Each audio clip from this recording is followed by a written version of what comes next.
permintaan bahwa saya bacakan saja.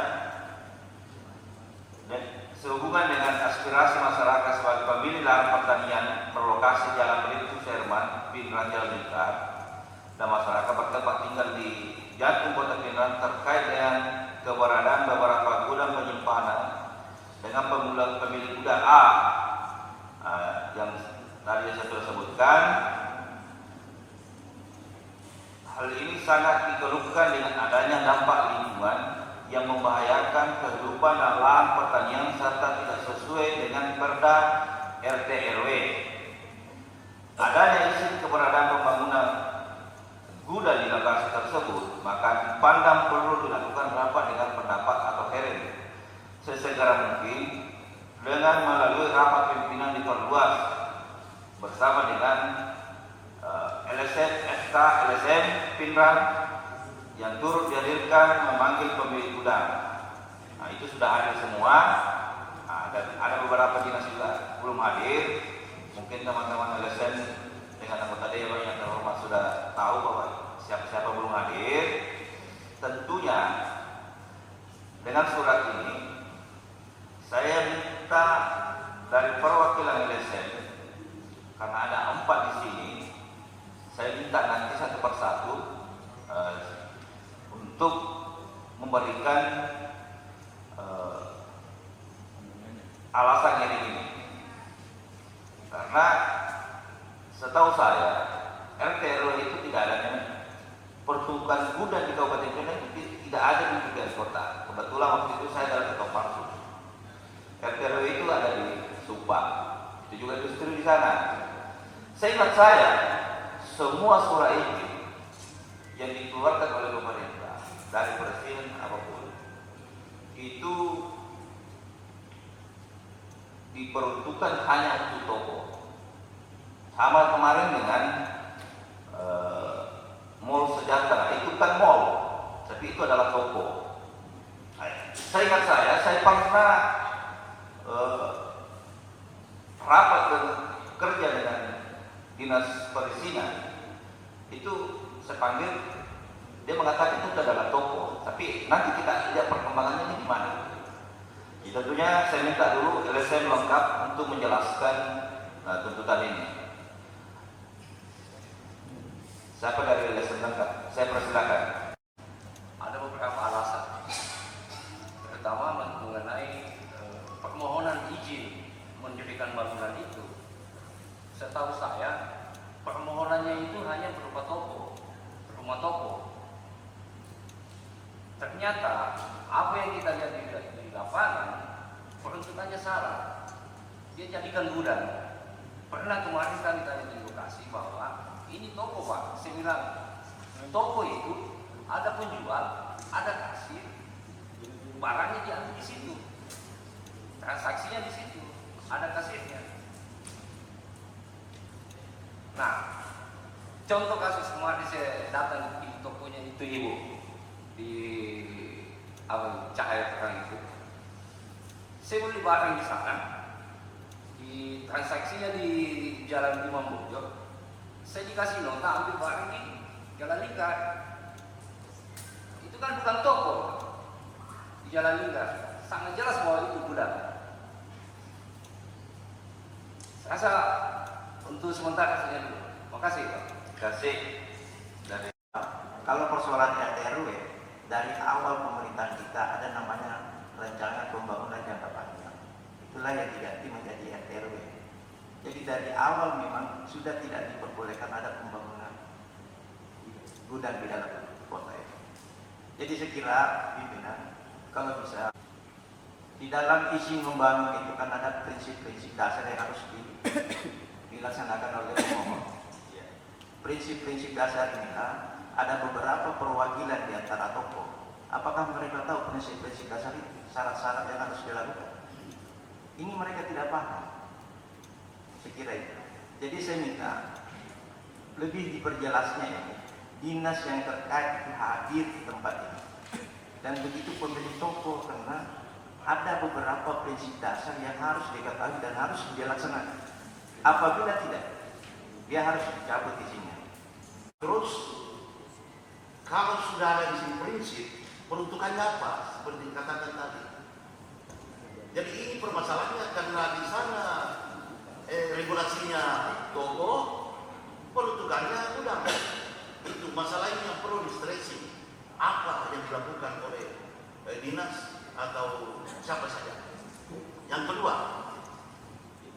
gudang yang ada di dalam Kartini dan bumi, apa yang dikatakan Mical itu benar. Nah sekarang urusannya dinas, masih saya dulu kali serantik masih begitu terus. Tidak tahu apa metode apa yang dipakai sehingga bisa berhenti di sana. Dan waktu saya dulu ke peradilan serantik tidak pernah saya disogok-sogok. Karena ada tadi dikatakan sogok-sogok, saya tidak pernah disogok-sogok. Nah, tetapi tidak tahu sistem apa yang dilakukan supaya itu bisa berhenti. Nah itu.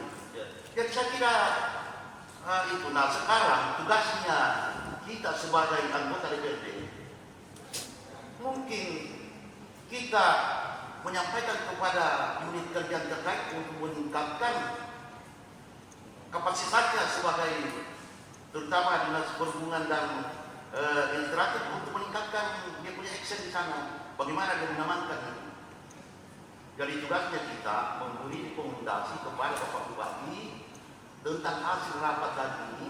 Bapak Bupati perintahkan kepada OPD-nya untuk melakukan action. Terima kasih. Assalamualaikum warahmatullahi wabarakatuh. Assalamualaikum warahmatullahi wabarakatuh. Yang menjadi probleman kita adalah semua gudang yang ada di kota, dalam kota, jantung kota Pindrang itu diarahkan ke Jalan Lingkar. Yang kami mau pertanyakan nanti kepada OPD yang terkait, apakah ada master plan ini? Yang persoalan. Kalau tidak ada master plan-nya, kalau ada apa yang ditulis di situ, apakah gudang ataukah toko ataukah kios? Ini yang kita mau tahu. Apalagi kalau masalah RT/RW Pak, LP2B itu lahir nanti tahun 2002 itu kan RT/RW. Kita tidak tahu apakah lokasi masuk di RT/RW atau tidak. Jelasnya kita nanti menunggu penjelasan dari pihak atau di dinas di Majid Kepala. Ini yang membicarakan soal RT/RW. Dan kemudian masalah pertanian ya LP2B. Tetapi saya sebagai ketua pansus waktu itu LP2B saya kira tidak ada yang pelanggaran khusus karena ada jarak 100 meter dari jalan itu tidak boleh lagi membangun. Tapi rata-rata saya lihat tidak di jalan. Jadi itu sebenarnya saya dorong saja permasalahan ini sesuai dengan regulasi yang ada. Tentukan pertolongan kepada RT/RW yang sudah ditetapkan. Karena apabila kita saling menyalahkan itu tidak di tempat ini. Jadi di posisi itu yang kita harus ambil. Nah, tapi kalau dibantu, saya sebagai aktivis kemanusiaan Pak, saya memohon kepada yang terhormat Bapak Pimpinan Sidang dan semua wakil rakyat SKPD yang mewakili di sini, mohon kiranya dapat didorong untuk memberikan izin, kelengkapan izin. Apa kelengkapan izin? Tanya aja bersangkutan Pak. Apa izinnya? Karena kalau kita persoalkan. Satu itu Pak Iwan Sugianto tadi terkait dengan master plan. Kalau master plan secara keseluruhan daripada penempatan bangunan gedung atau fungsi ruang di Kabupaten Pindrang tidak ada Pak. Namun sebenarnya secara abstrak master plan itu dapat terlihat pada RT/RW ataupun produk RDTR dan sesuai aturan pada Pergub nomor 12 tahun 2001 tentang RDTR kawasan perkotaan Pindrang, jalan menuju Suruhan itu termasuk lokasi yang termohon yaitu saudara Aliam ke toko usaha baru, dia masuk kawasan fungsi solanya itu perumahan dan perdagangan jasa. Dan salah satu kegiatan yang dibolehkan pimpinan yang terhormat itu toko, bukan gudang. Toko boleh.